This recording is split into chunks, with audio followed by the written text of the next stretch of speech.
It's the My Michelle Live podcast. My Michelle Live. My Michelle Live. Sports Timeout. The fans, the field, the faith, the fun. Here's Michelle. Yeah, here's Michelle. Welcome to Friday. Welcome to Sports Timeout. Welcome to My Michelle Live. We podcast throughout the week, differing topics, differing subjects, but always getting to a deeper story. We call it the God story, a message of hope, and we'll even see it today in our sports reporting. First, let me introduce you to the fellas. We have with us the author of Thunder Sports Network and the encyclopedia of all sports, Rich. Encyclopedia Rich. The encyclopedia. We have with us Garrick Payne. He is a pastor. He is a chaplain, a sports chaplain, a coach of sports, and an all-around cool guy, Garrick Payne. Get ready to get...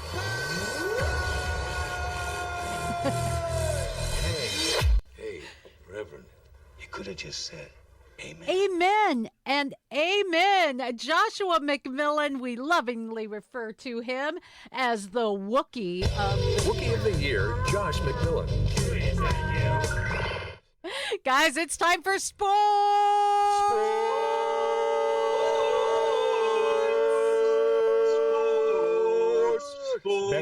Mexico is going down. Oh, yeah. That's going to be happening tonight. I'm looking forward to that. Lots of things going on in the sports realm. And let's just start there, because it's kind of an exciting time in soccer. MLS playoffs are coming up. Today, the U.S. men's national team is going to be involved in the World Cup qualifier against Mexico. They're in the second table with a 3-point cushion. There's going to be some interesting kind of things going on with Christian Pulisic. Is he going to be doing much play? He actually hasn't had a whole lot of pitch time, guys. How do you think they're going to measure up the U.S. against Mexico tonight? Well, Greg Berhalter has talked about, Mexico doesn't respect us quite yet. And I think, each time that the U.S. men's national team, in my own personal opinion, they're playing a little bit for Greg Berhalter's job. And they've got to show continuous improvement. Yeah. I mean, we did not make the last World Cup. So the United States really has to prove themselves and really do it on the pitch. And Christian Pulisic is going to be a major part of that, or should be a major part of that for everything. Early September, all the way through the first of this month, he didn't play a single match for club or country. Well, injuries. We can't really. That was a major thing for Chelsea, and. Right now, I'm just thinking about the U.S. men's national team. That's the important thing, and what happens tonight. Chelsea's opinion of the situation.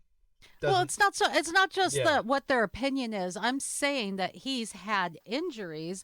So is he going to get a lot of pitch time? He hasn't played for club or country for September, most of September, all of October, all the way to November. Well, if they're really serious about winning tonight, he's going to have to play a lot of minutes. Okay. In my Eric? view. Well, it's kind of a similar situation to what we have going on here locally with our Jordan Morris, who is a national and team you're talking player. about locally with the Seattle Sounders. In the Seattle Sounders, yes, exactly. And but I mean, clearly Pulisic is a much more important piece to the national team than Jordan Morris, but coming off of injury. Well, Morris has played for the U.S. men's national team. Oh yeah, he had a debilitating injury that took him out the vast majority of the year. He just got back on the pitch in the last games. Hasn't really helped much because the Sounders haven't had a win in the last 6 games, I want to say. Correct. Kind of ouch.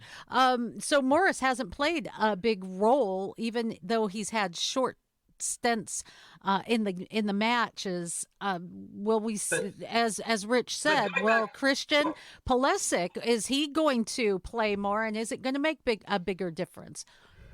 Well, yeah, going back to the national team, Pulisic is a key player because he's a finisher. Yeah. And as I was having this conversation with one of my buddies the other day, as I actually signed on for an over 55 team, that without finishers, because that's what I do, right? I'm a finisher He's too. a closer. And without finishers, you cannot win. You literally cannot win a game if you don't score goals. And so that's why he is an important piece. I mean, we have a lot of forwards in our to choose from, but Pulisic really does make a difference, and I'm not sure the extent of his injury and how well recovered he is. That's always the question, and I know we'll be getting into that topic as we talk about the Seahawks in a little bit. But the national team, just going back to the rivalry that there is with Mexico, we've always had this cross-border rivalry going on. But as you pointed out earlier, Mexico has never really respected us. But we took it to them. We've taken it to them a couple of times where they've had to sit up and take notice and not take us lightly. And so this is going to be a very good game later today, and it'll be fun to see. So how do you think it's going to play out, guys? I say late goals decide the match tonight. Whoever wins. Josh, you've been kind of quiet. Yeah, I haven't had the time to follow soccer lately, so I don't have a whole lot to add right now. Yeah, Josh has how old is she? 8 months now? 9 months? 7 months. 7. Oh, she's only 7 months. Oh my gosh, yeah. So, I'm surprised you do anything, but you still follow sports. Yeah. No, I'm in on the football. I'm in on baseball. Baseball is the thing that I'm most excited about. Yeah, he's our baseball aficionado. For just a second, though, the men's Mexico's national team was forced to play 2 World Cup qualifiers in empty stadiums. To nobody. This is the equivalent of going to a concert, and I had just gone to the Eagles concert, their Hotel California tour. It was epic, but it's the equivalent of them playing to an empty stadium. No fans. Ooh, what happened there? The fans continued yelling anti-gay slurs, some pretty ugly chants, and they just won't stop. So they said, okay, no fans. Do you think that's going to deter them, or do you think that's going to maybe empower them a little bit, Josh? It's hard to say.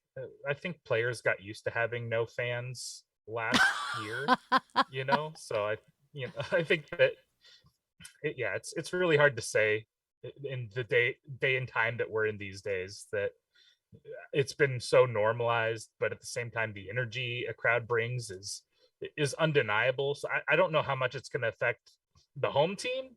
I think the away team will be happy to not have a bunch of angry fans there. Yeah, I think it only hurts the home team. In reality, it really does only hurt the home team. But do you think it was the right call, Garrick? That's a tough one. I mean, it is a way to rein your fans in. I mean, if they're going to be doing things that are inappropriate and they can't stop them, then I mean, it is what. Then don't have them. One thing you can't play nice. Don't come to the playground, Rich. Yeah, I think that's really what this is all about. And with international soccer's reputation, sometimes when they dish out punishment for certain offenses, you've got to show some backbone. You can't be like Roger Goodell, like I was talking about him last week, be waving your finger in the wind, taking the pulse of the public and trying to make your decisions that way. It's going to be a factor because we are playing in Ohio, and so it's going to be we're going to have plenty of fans there from both sides, so it's going to be an That's exciting true. environment. Let's go on to the other football if we can. The other football. And there has been some drama both on the field and off the field. Oh yeah. There's been some shakeups as we're deep in the season looking at week 10. So let's start with some of the shakeups on the field before we get to probably the biggest story of sports this week. Garrick is hinting at it right there if you are watching. And if you are listening to the podcast, you can go to MyMichelleLive, where you can watch us broadcast as well. You can see this broadcast. So let's get to some of the less big stories, but on the field stories. Odell Beckham Jr. Has a contract with the LA Rams. That's kind of a big deal. Cam Newton has agreed to a deal with the Panthers. Russell Wilson is close to 100% after having a little middle finger injury. So there's some big deals that are going on, moving and shaking. Josh, since you do take time to talk football and to watch football, what say you with some of the on-field and I guess backroom deals that are going on? Well, yeah, I know. I haven't talked to you guys since the Seahawks beat Oscar Mayer and his wieners, the Jacksonville game. That was amazing. You see backup quarterbacks that are like, you know what, I'm kind of finding myself now, and then boom, Russell Wilson gets back in the game. Yeah, well, you got to be careful when giving people the bird, not to hurt that middle finger. Just kidding. Russell Wilson hasn't been doing that. Mark Rodgers more than anyone else. And can we talk about his doctor's note that was definitely not written by Mark Rodgers about how he's the fastest to ever come back and he's going to be better than ever? And I mean, I don't know how you read that and don't think that was written by Mark Rodgers and his team, but I am excited that Russell's coming back. I mean, it's tough because they're going to be playing up in Green Bay and they're going to be playing in the snow. So we'll see how that finger does. I mean, anyone who's had an injury, especially something like that, knows that it gets, even if it's better and you're using it, it gets real sore, especially when it gets cold. It gets hit a couple of times. Russell Wilson's a tough guy though, so we'll see. He's aching to be back on Sure. on the field. So before we talk more Seahawks, because that's going to lead into the biggest news story of the week, I did want to get to some of the other shakeups that are going on, like Beckham Jr. OBJ. and Cam Newton. Well, OBJ, I just want to say good luck to him with the Rams. I'm glad we didn't sign him. That was not a need that we have. We have two of the best wide receivers in the game. Yeah. I'm excited to see Eskridge on the field coming back from his concussion. And he hasn't been good. I mean, he's been okay, but he's not been great like he was in New York. I mean, it's been like 3 years removed from a really good season from him.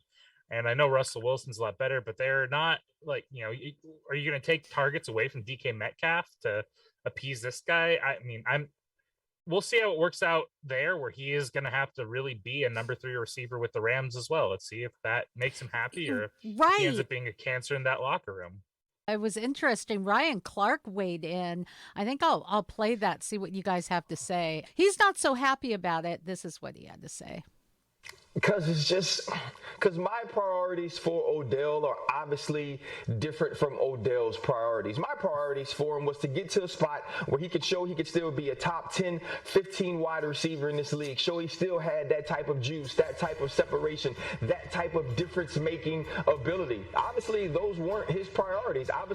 So his priorities are different, but I guess Odell's priorities are the ones that matter. Well, Odell Beckham Jr. wanted to play for what he perceived as his best chance at winning. This is all about him being part of a winner. The Rams are going all in. Yeah. Look at the moves that they have made during the season. Oh yeah, they're serious. So this is all the chips on the poker table, right in the center of the poker table. And we'll see what the Rams can do. And what about I think they see it. I think Go they ahead. see that it's getting ready to fall apart on them. I mean, they're struggling to keep their team together. They're in cap hell. They're in no draft pick hell. Like, they know that they have a window, and This that is their window one is shot. is This is is their now. one shot. Yeah. They have maybe a couple more years left before this thing start really biting them in the butt here. So if they want to win, they gotta get it done. How do you think they're looking this year, Garrick? Well, they started strong, but then as the guys have been saying, they're in danger of the wheels falling off, and so they've got to do something. And I mean, I remember the Antonio Brown situation last year where, people were like, oh, where's he going? Where's he going? And so it's the same thing with OBJ here. And I mean, I think he can contribute. The question is that there is such thing as chemistry, and whether or not he's going to fit in. The locker room was mentioned, and those factors do weigh in as to how successful a player is going to be. Okay, biggest factor to Rams' success this year is going to ultimately be quarterback Matt Stafford. Yeah, it's not going to be OBJ as much as it's going to be the QB. Yeah. Is the quarterback Matt Stafford that used to play for the Detroit Lions going to show up at some point? Or is this year's version of Matt Stafford going to show up? And it's also all about he's got the best receiver that people aren't talking about as much as they should be on that Ram team is Cooper Kupp, the former Eastern Washington Eagle. He's one of the best receivers in the league. Garrick, you mentioned chemistry. So Cam, for example, he's played with the Panthers before. Do you think that chemistry is still flowing? You think we're going to see it? Not everybody at once. Does anyone care? Yeah, maybe. All right, moving right along. Yeah, next. No, next. I mean, he's older now. He's wiser. He's got some good experience under his belt, having been with the Patriots now, and coming back. I mean, the hope, if you're a Carolina fan and if you wish them well, is that then that fine. But speaking of chemistry, he had no chemistry as far as I was concerned with the Patriots. There was just no chemistry there at all. Yeah. So we'll leave it there because there are some more interesting news stories off of the field than there are on the field. So look who's joining in on the fun. We've got Brent Baker kissing a deer. Right on. Yep. Brent without his camera, so you got to go with the kissing deer. Kissing the deer guy. That's just fine. We'll just. Oh dear. Yeah, that's all right. We're good. At any rate, we were talking. Welcome to NFL as we're talking NFL, Brent, about some of the controversies off of the field. Dalvin Cook from the Vikings is maintaining innocence. There was some domestic issue, ex-girlfriend alleging he abused her. Wide receiver for the Raiders, Henry Ruggs, the third. That's crazy. He was accused of driving drunk at speeds up to 156 miles per hour with his girlfriend in his Corvette. He didn't appear in person in court this Wednesday, but he was also hit with additional felony DUI, reckless driving charges, misdemeanor charge for possession of a firearm. If he's convicted, 2 years in prison. Those are some big wows, guys. Yeah, that's a story that's just gone off the rails. We also have a story where his lawyers have brought up the idea that the fire department personnel was slow in putting out the fire and some of the other things that were going on at the accident scene. Okay. I don't know what that I don't know how that I just don't understand how that relates to the charges against him. It seems kind of like his legal team is trying to deflect away from the fact that these sounds things like they're desperate. Took place. Did you It's just not a good look, and it's not a good way to approach a very serious subject. Like we pointed out last week, allegedly going 156 miles an hour, crashing into the back of someone's car, killing a woman and her dog.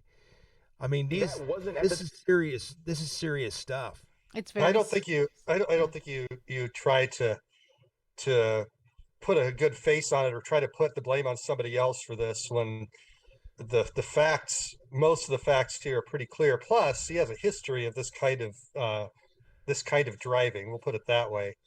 But when you come out and sort of imply that the fire department had some fault in this, when it's pretty clear that the result of the accidents, the fire, all of that happened, immediately upon impact. If you are a fireman in one of those scenes and you have a car compartment that's completely engulfed, what are you going to do other than try to put it out? I think what they're trying to imply is that she died because they were slow. Well, she wouldn't have been in that situation if your client had been going 150 miles an hour while drunk. Exactly. So exactly. I'm just kind of leave it wondering alone. if this is I don't know, is there a legal term for this? I think it's called grasping at straws. That is the I official think, legal term. but there's a bigger news story I wanted to take on, and probably the biggest story of the week. Absolutely everyone is weighing in on it. If you have not heard, Aaron Rodgers is at the center of the biggest controversy in our century thus far, and that is the vaccine thing. Let's get you up to speed. Take a listen. This morning, he's facing an investigation from the NFL. The league wants to know whether he followed protocol. They want to know whether the Green Bay Packers followed their protocol. And if they didn't, there could be a whole host of fines. Fans just want to know what's going to happen to their season. Aaron Rodgers facing new criticism this morning. The Packers star missed his team's game against the Chiefs Sunday after testing positive for COVID. Aaron Rodgers has every right not to be vaccinated, but if you do, as the leader, you have to make every precaution. Make sure you don't hit that COVID list. It would have been nice if he'd have just come to the Naval Academy and learned how to be honest. Yeah. Learn not to lie, and unfortunately, we've got players that pretty much think only about themselves, and I'm extremely disappointed in the actions of Aaron Rodgers. Well, Rodgers. Wow. So, thinking only about himself, I get the being honest, because if you recall, remains under a league man. Aaron Rodgers had said, and I'll play this because this is pertinent.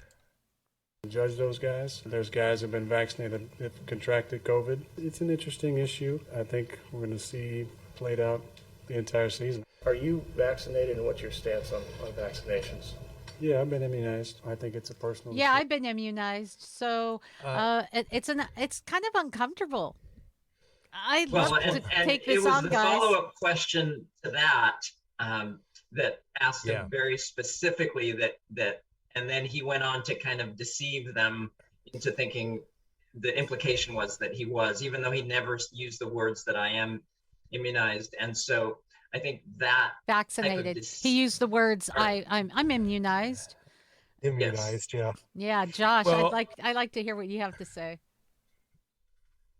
Yeah, so there's a couple different angles on this. One, is he really being selfish by not wanting it? No. Is he being selfish in the fact that he wanted to act like he was smarter than everyone else, and that he could trick everyone by saying, yeah, I've been immunized?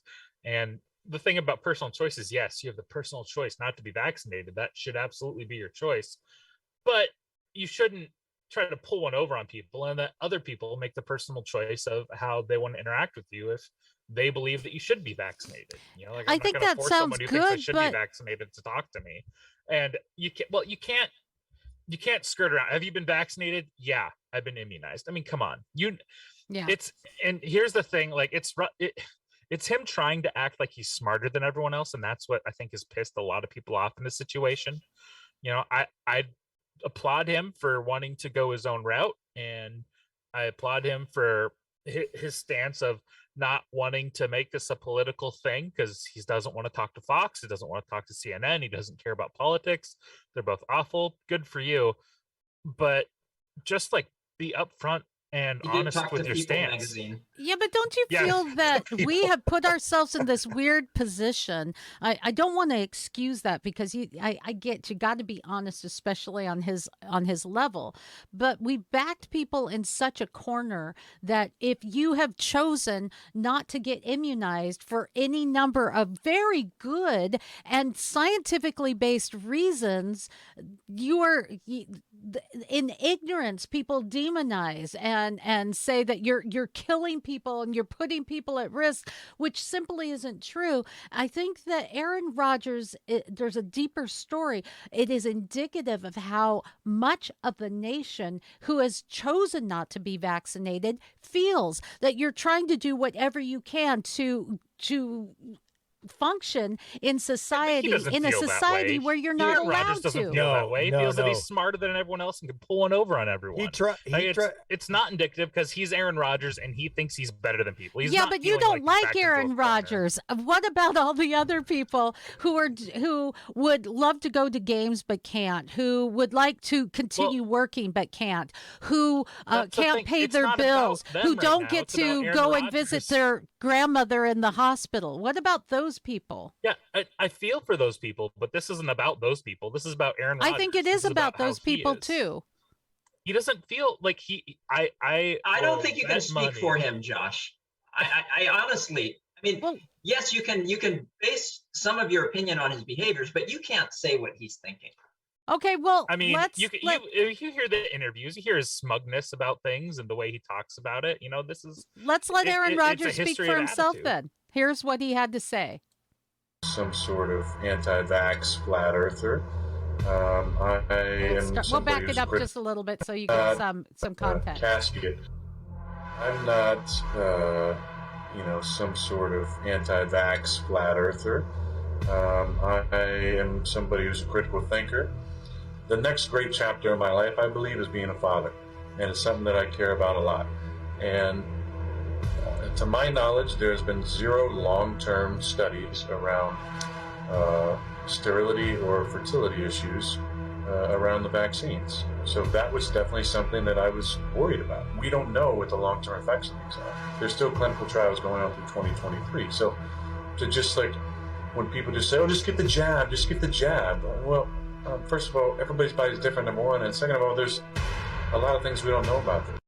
Well, that's I realize some of I'm in the what he had to crosshairs say. of the woke mob right now. So before, I respect his choice in it, but what I'm saying is that his choice was to not get it, and I respect him for it. I appreciate that he wants to be out there for it, but if that's how you feel, and that you're going to be breaking protocols because you're lying about it, yeah, I don't know. It's just I don't think that this is analogous to the everyday person that is held in check if they decide not to get the vaccine. See, I both agree and disagree with you. I agree that you had to be honest. That the honesty is important in this issue. I get that, but I do think that it represents. There's a difference. I think there's a difference too between his approach with his teammates and his approach to the press, because I know that as a professional athlete, part of what you are forced to deal with is the press,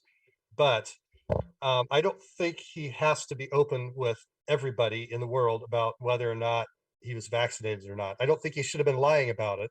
I think when the press asked him, he should have said it's none of your business.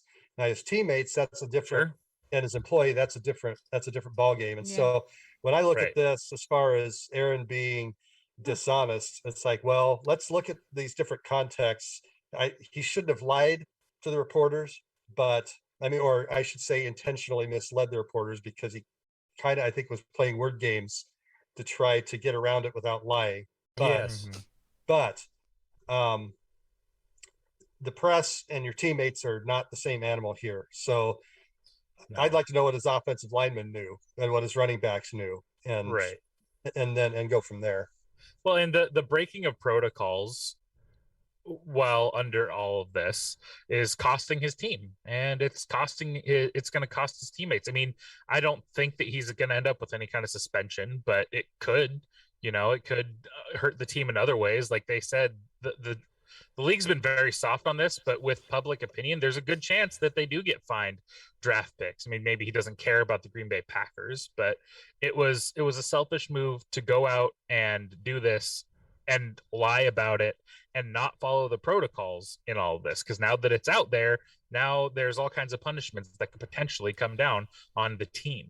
Yeah, but then what? Why are we punishing because someone someone doesn't we want to can make get the vaccinated? argument about whether or not those protocols are fair. I would like to make that I think that argument they're because ridiculous. we have and we've made that because the Players Association is ridiculous. They haven't stood up for their players. I totally agree with that.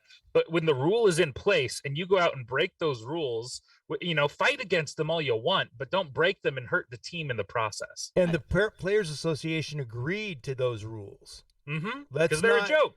Let's not. Because this is the problem, is that there's inconsistency in application. Okay, I was asking myself, and I don't know the answer to this, but I thought that a mandate was put out by the president that said that if your organization has more than 100 employees, then it's vaxxed or fired. And I thought is the NFL exempt from this? And then I found out the other day, just one more thing, Rich, and then please comment, that Congress does not, these rules do not apply to them either. And it's like, okay, it's one thing if you're going to mandate something, and if you do, then do it for everyone. But then if you're going to start picking and choosing who gets it, then is it based on science or not? Well, I think that's a great point, Garrick, because you can't have one set of rules for one group of people and another set of rules for another group of people. And I mean, it's clear Aaron Rodgers didn't want to follow the protocols. The Green Bay Packers did not enforce those protocols. I think you can say that's a factual thing because they just got fined by the NFL for not following those protocols.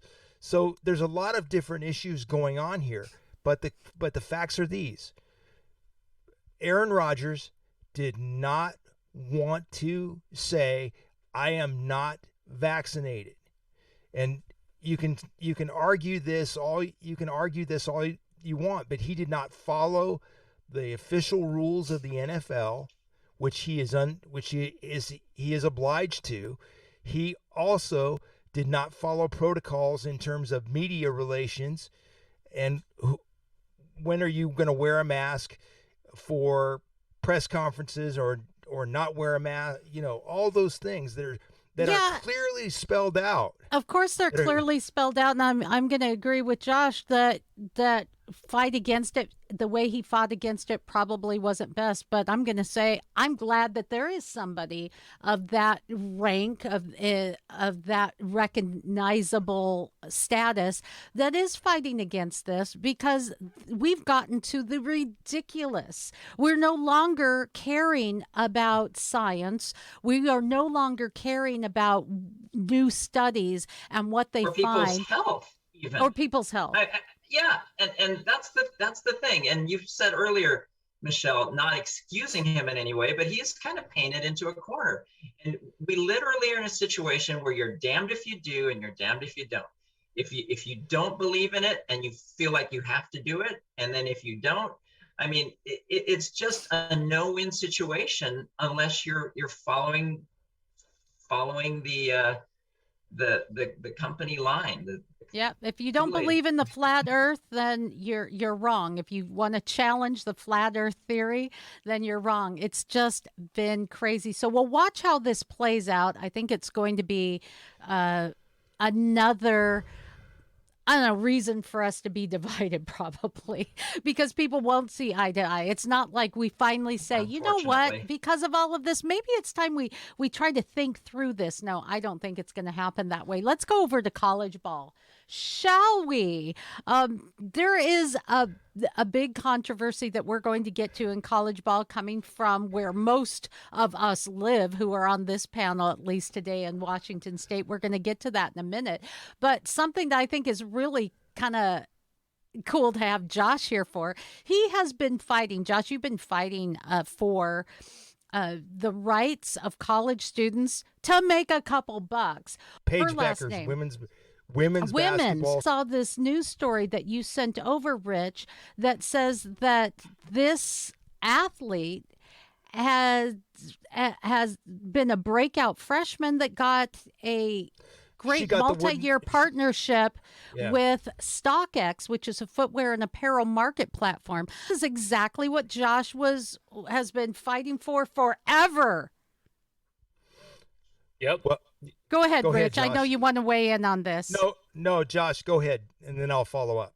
Yeah, no, it's good news, and it's the way that things are going to go. I mean, at this point, it kind of feels inevitable that we keep moving down this path. I mean, I always bring up the example of that kicker who had the YouTube channel, and they made him take it down. You know, like, to me, that was really the last straw. When you're attacking someone who is doing something to make money with his talent, not even using like your field, you know, it was ridiculous, and I think that was the straw that really started rolling this boulder downhill, and I think there's only going to be more of it. And I think it's good news because these players deserve to be paid. The colleges make so much money. You know, you can pay the players even a little bit, you know, and get it. And the big takeaway from all this to me is a lot of these players are getting paid anyway, and it's all under the table. So how much corruption and how much backhanded dealings can you get rid of just by opening it up? I mean, this is kind of why I'm a libertarian. You know, if you take things, if there's no black market, you can keep things above board, then you don't have to worry about it as much because there isn't all the weirdo things that go on with that when it's under the table dealings. Well, Paige Beckers earned this because she was the number one recruit for UConn last year. Their top player as a freshman got them all the way to the semifinals of the NCAA tournament. She's one of the best players in the world, and she deserves every bit of this. And that's outstanding. How cool to hear about this. And she has totally earned that. She was honored by ESPN last year. She's had a lot of different honors on many different levels. You know, another one of Gino Ariema's top recruits. I'll say it again. When you're at UConn and you promote your sport correctly, this is what can happen. Now my question about this is, the WNBA going to realize what's going on here and take someone like that and use them to their advantage to promote their sport? She got an apparel deal and a shoe deal. Do you know only 9 WNBA players have ever gotten a shoe deal in the 25-year history of the WNBA? WNBA, take notice. This is how you promote yourself. If you want to be taken seriously as a professional sports league and as a sport. I beg to differ. I think the way to get notice is to, promote more politics and Black Lives Matter, right? Well, obviously that doesn't work because the WNBA has had a $10 million loss for its entire 25-year history for each one of those 25 years. And we also can look to success and excellence is rewarded. Don Staley at the University of South Carolina, one of the best coaches and the recent winner of a gold medal with the U.S. national team, just got rewarded with a brand new contract for, I believe, 4 or 5 years for almost $24 million. Success and actual effort will make you accomplish your goals. Wow, Josh, he's sounding like more like you, free market, libertarianism. Who says politics and sports don't mix? Winning is proof that you deserve to achieve.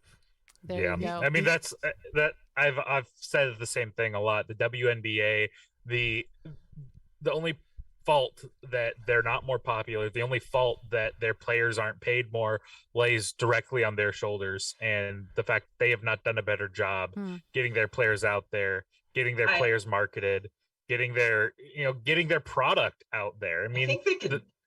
Sorry, go ahead. Go ahead. No, go ahead, Gary. I was just going to say, I I agree with you on one level that they have not done it well and playing way too much in the politics and things like that. But I honestly don't know how popular, and I may not I may make some enemies here by saying this, but I just don't know how popular women's basketball is going to be. I mean, I enjoy watching a game of women's basketball, but I'm not. There is so much on the sports landscape today that I just think it's going to be a hard sell, even if they did everything but there's a market right. for it. There's a market. Oh There's a yeah, market for absolutely. everything. There's a market for it, but it's not going to be the NBA. It's not going to be the NFL. And that is true, but there's a market for everything. I mean, Josh was selling us on marbles during the pandemic. Marble run. Today is the first day of indoor skydiving championships. There's indoor I didn't even know there was indoor skydiving competitions, let alone championships. There's always a market for it, but the problem is when I'm disincentivized to watch a WNBA game if I'm told that if I am not a fan of WNBA, then I'm somehow sexist or racist or something like that. I think that's one of their biggest problems is they're blaming people for not being bigger fans of their product. Right. Instead of getting their product in front of people and getting people excited about it.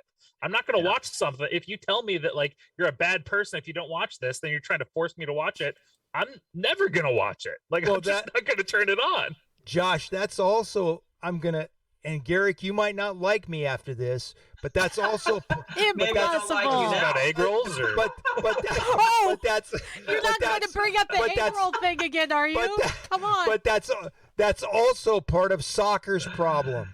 No, I was gonna bring up soccer. That is part of soccer's problem. You can't accuse people of being narrow-minded just because they may not understand or at the present moment not like soccer.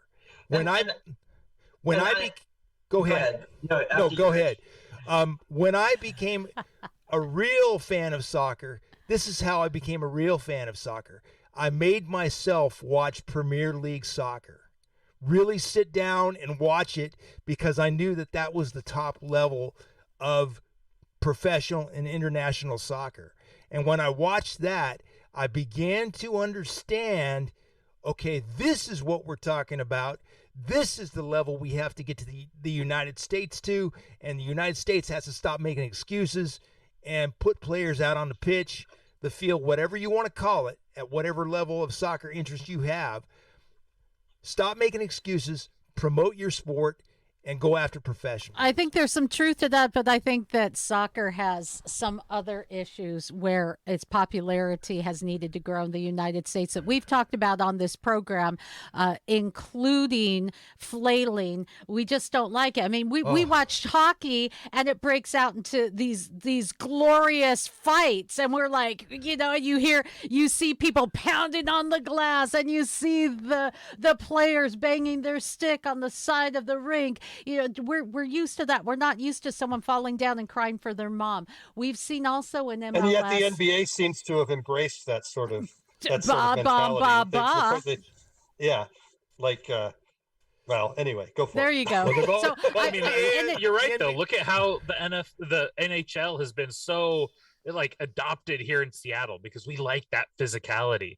Those games have a ton of people in them, and watching those games, I mean, the cheers anytime a Kraken player just lays out another player on the other team is awesome. We're into the physicality. We want to see the hard hits. If I see someone clothesline someone in soccer, I'll be all in on it. That's great. Give me more of that, please. Well, you saw the body slam.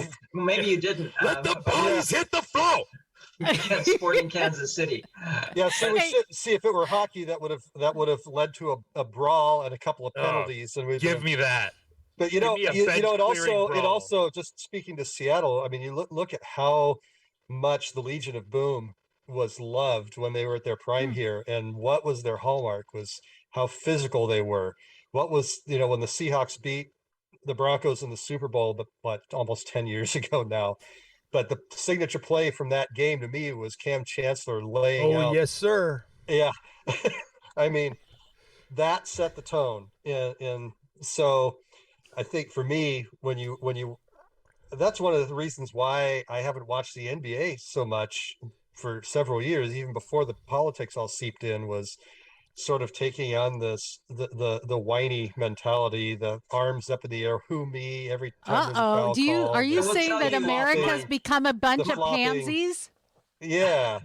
My all-time favorite hit in Seattle sports and maybe professional sports history. Oh, Okay. yeah. You know where I'm going with this one? Yeah, I think I know. Steve Largent on Mike Harden.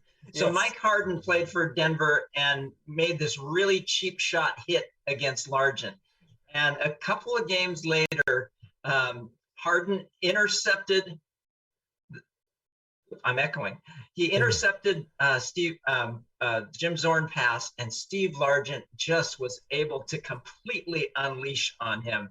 And it was one of the most beautiful moments in sport I've ever seen. It's historically thought of as the best play in Kingdom history. Well, there you go. That is a fact. Now, as long Look as it we're up, going to look be it up up. there in the Yeah, Great on Northwest, YouTube. guys, I want to move on. In the interest of time, we were talking about hits. Okay, this week there was a hit, and it was in college football. The University of Washington had quite a week.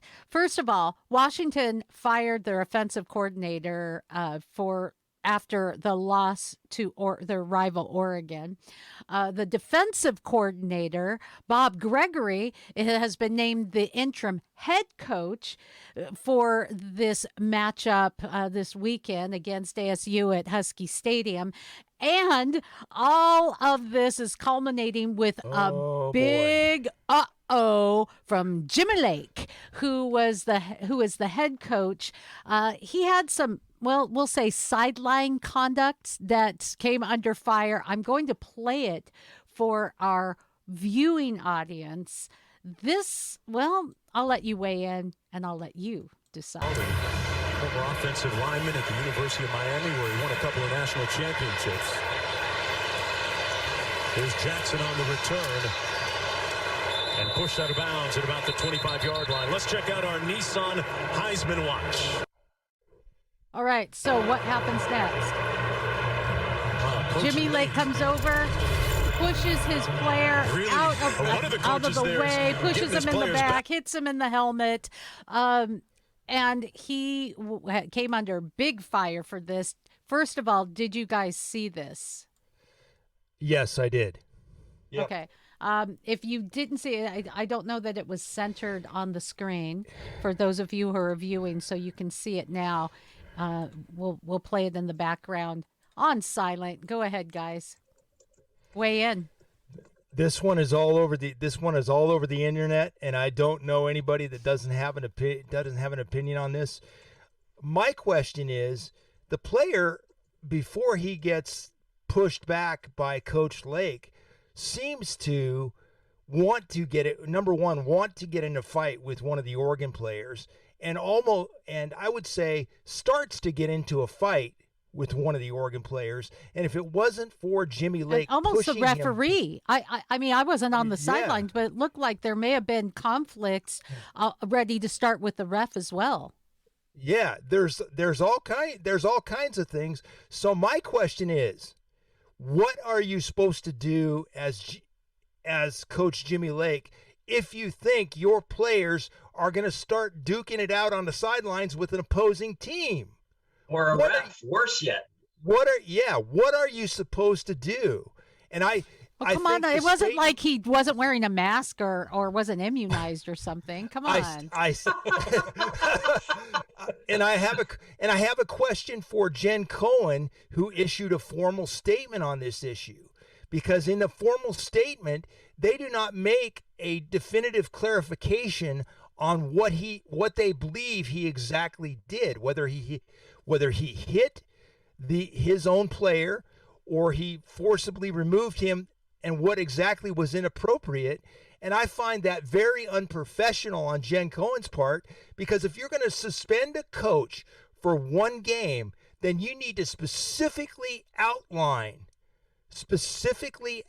exactly what he did, and don't give me a professional PR statement that says we hold our coaches to a higher standard of conduct, but you don't really tell what you didn't like about Jimmy Lake's behavior specifically. So are we saying that you should never lay a hand on one of your players? I kind of understand that, but what he did in slapping the helmet or pushing him out of the situation, was that out of hand? I mean, you got a player that is taking a situation maybe up to a higher level. Was what Jimmy Lake did an intervention with kids that he works with every day, taking a leadership role? I mean, some of us on this panel are parents. How would you react if that was your son acting out on the sideline? Would you give him a flick at the helmet and say, get your butt off of this field and we're going to talk later, young man?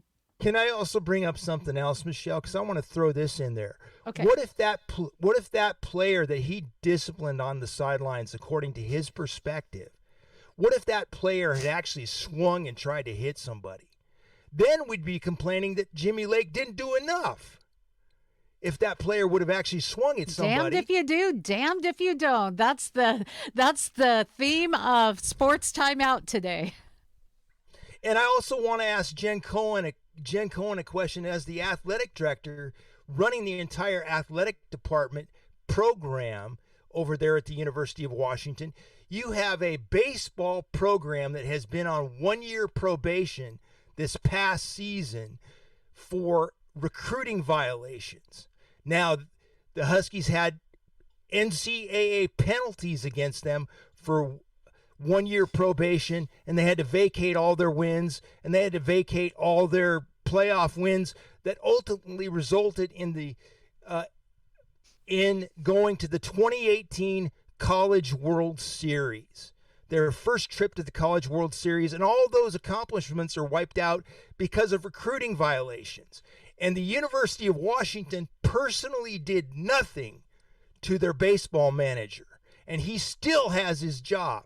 So we suspend the football coach for 1 game for actions that he did on the sidelines, but our baseball coach actually breaks NCAA rules, and the school itself does nothing. So do you think, Brent, that what Rich is pointing out is pretty valid, that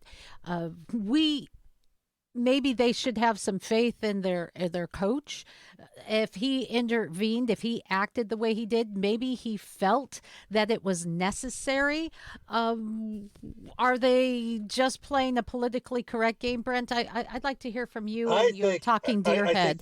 I think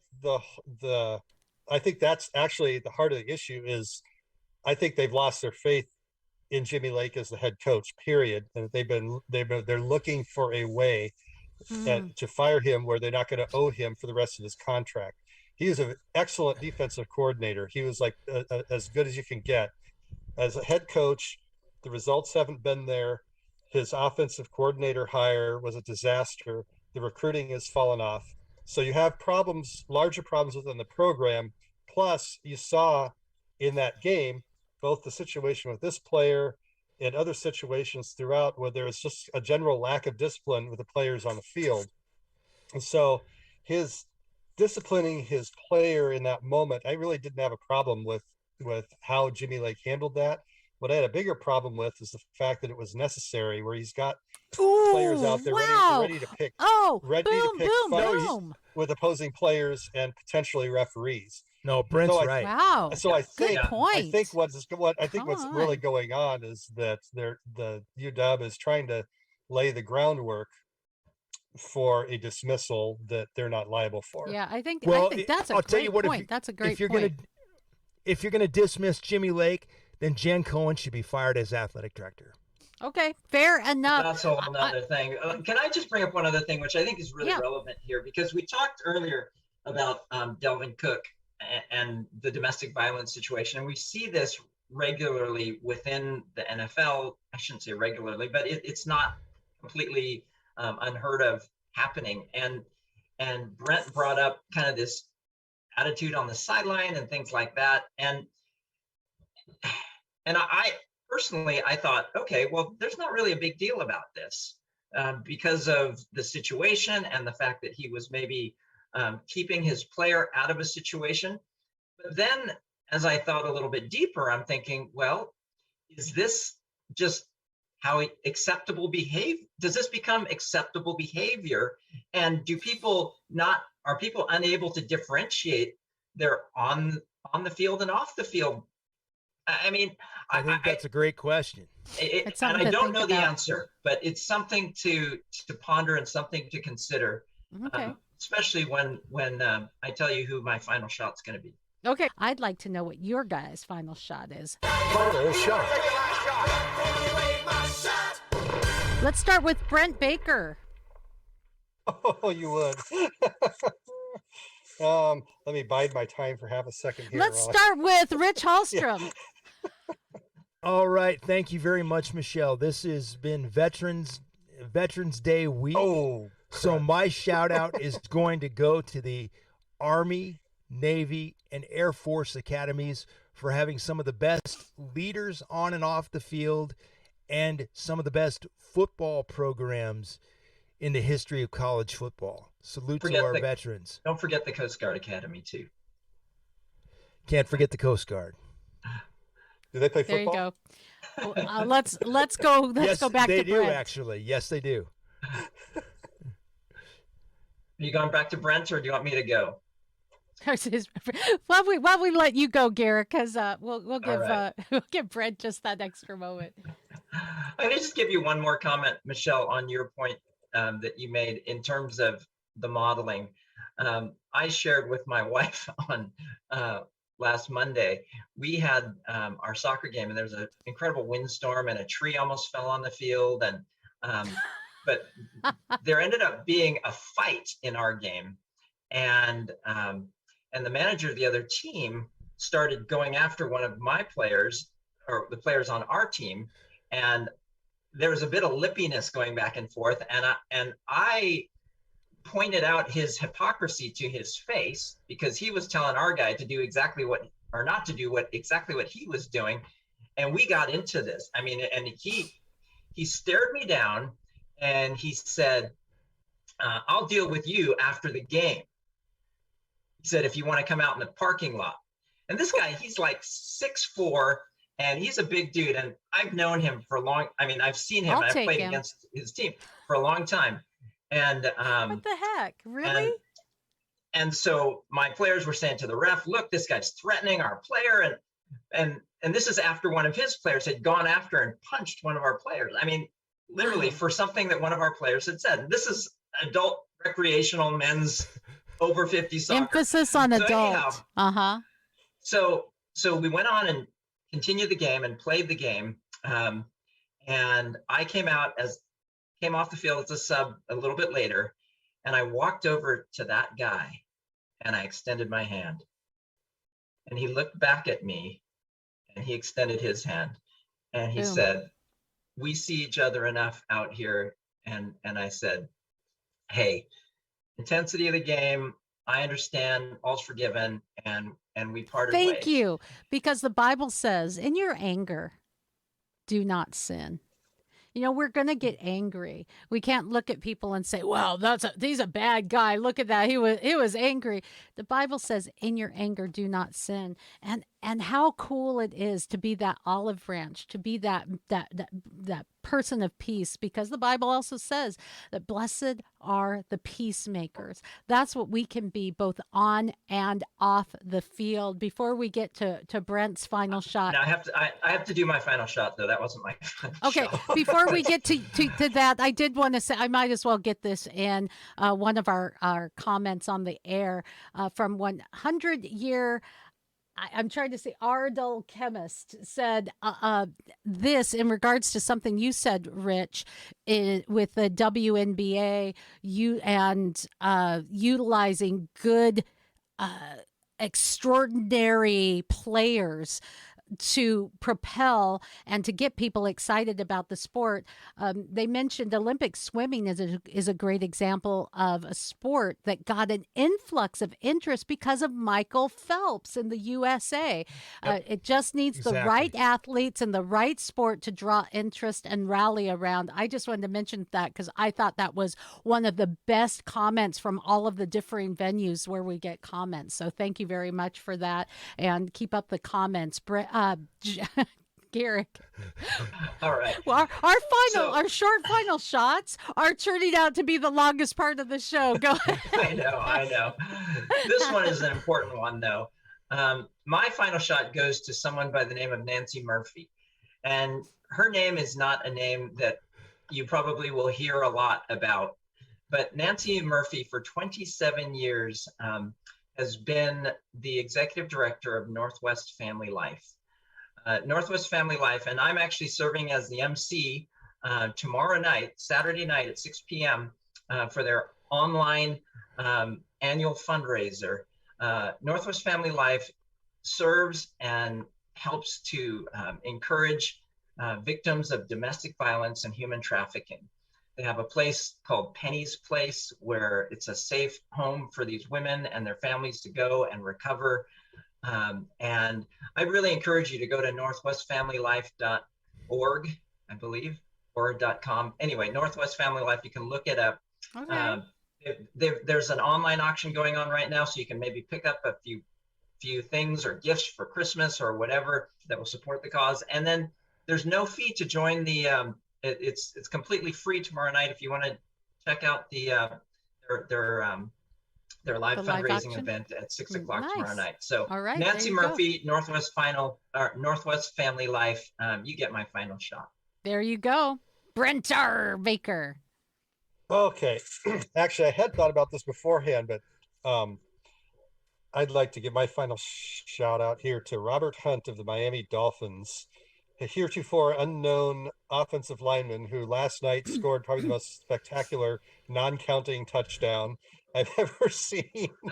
So if you didn't see it, it's worth seeing the replay, but he basically stole a screen pass that was intended for Myles Gaskin, and rumbled about 10-15 yards to the end zone, ran over a guy, stretched to get the ball over the goal line, landed on his head, and then had it called back because he was not a legal receiver on the play. But it was amazing. It was the highlight of that game. I like it. I think if we could give a collective final shot with Veterans Day, super special thank you. All sports that we get to enjoy in our free nation. Raise your right hand and repeat after me. The freedom comes because of people like this who are willing to serve and uphold freedom. The Constitution of the United States. Against all enemies. Foreign and domestic. And to bear true faith.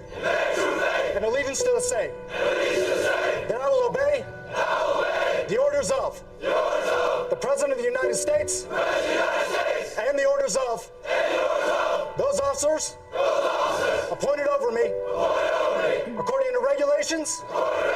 And the Uniform Code of Military Justice. So help me God. So I wanted to say thank you to our veterans. Thank you for all you've given. Thank you for all that you do. And thank you for the freedom that we enjoy so that we can enjoy, well, sports. So thank you guys for joining us today for My Michelle Live Sports Time Out. Please go to MyMichelleLive.com for more and to watch. If all you're doing is listening now, you can watch and hear more about the guys here on the team. Thanks, guys.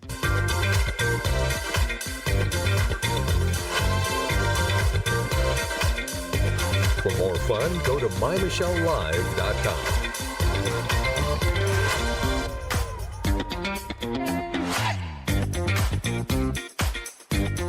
For more fun, go to MyMichelleLive.com.